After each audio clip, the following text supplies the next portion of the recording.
Brain food, random stimulation for the brain. In this video, I'm going to show you how to build these amazingly powerful 2-inch match head rockets. I've fine-tuned the design to achieve a flight distance of over 60 feet and a single match head rocket that can be made in only 60 seconds. Not only that, but they're easy to build, store, unnervingly accurate, and launch reliably time after time with a very satisfying pop. And you can do all this with standard household items that you can wander into the kitchen and pick up right now. I've got good memories of using the power of a match to make rockets like this as a child. So I thought it might be fun to see how far I can tweak the design for maximum distance and power now I'm older. I tried lots of different things, different kitchen foils, various brands of matches, lots of design and weight tweaks, and many types of launch rod until I got a reliable, easy to follow system that flew up to a massive 60 feet, all with a single match head like this one.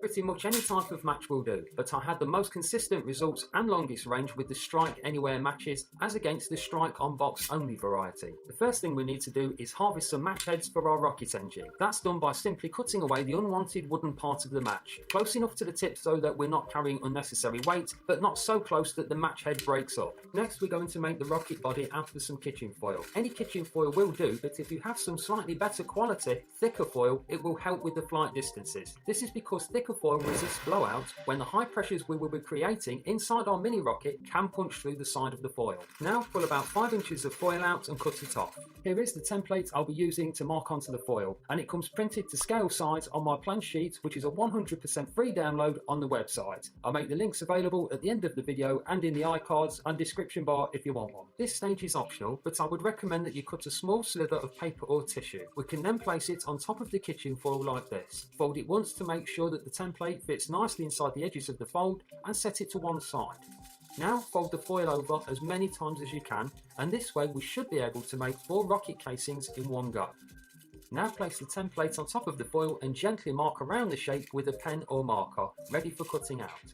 After cutting around the shape, it should be easy to separate the layers because of the paper we placed in earlier. The paper isn't necessary, but depending on your foil and scissors, it may make life one heck of a lot easier.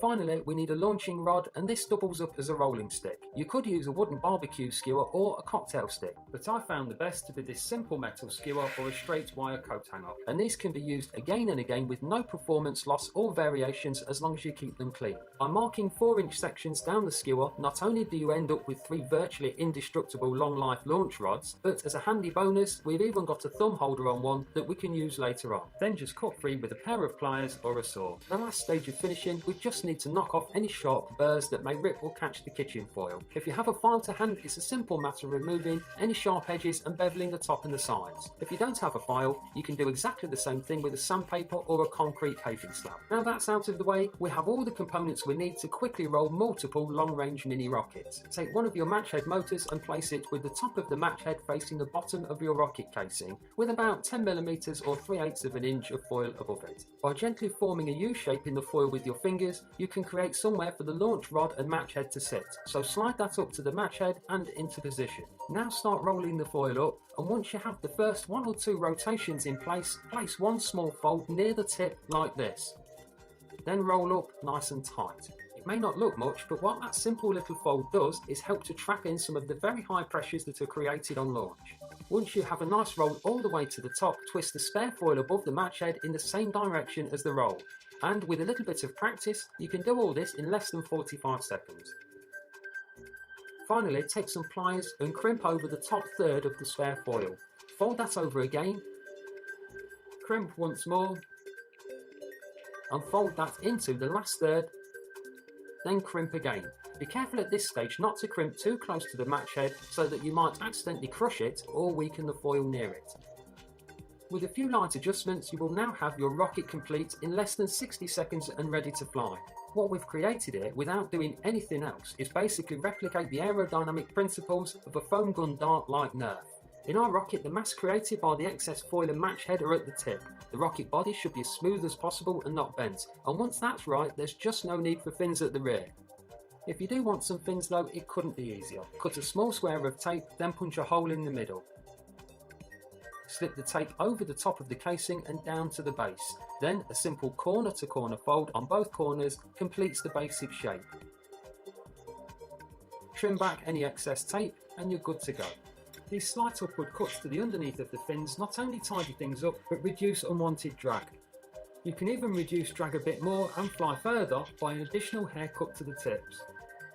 Before any launch takes place, make sure the rocket body is still tightly rolled but slides freely on the launch rod like this. You can go ahead and launch and you should get an easy 20 to 40 feet without much problem. For maximum distance though, there is one more tweak that we can make. By carefully pinching and twisting the joint between the launch rod and the head of the match, we create some extra pressure and a hint more friction just at this point. It may take a bit of practice, but when you get this right, it will take off with a very satisfying crack. By using an old magnet, I stuck the metal launch rod straight to the side, making the launch angle variable, and although the recoil robs some of the power, it looks cool. After burning the living room carpet with a hot rocket casing, I discovered you're better off launching these outside. And in windy conditions, try a barbecue lighter like this or the chef's butane torch, where you might find that a nice slow heat will result in better launches. So don't get too close or turn down the power of your blowtorch.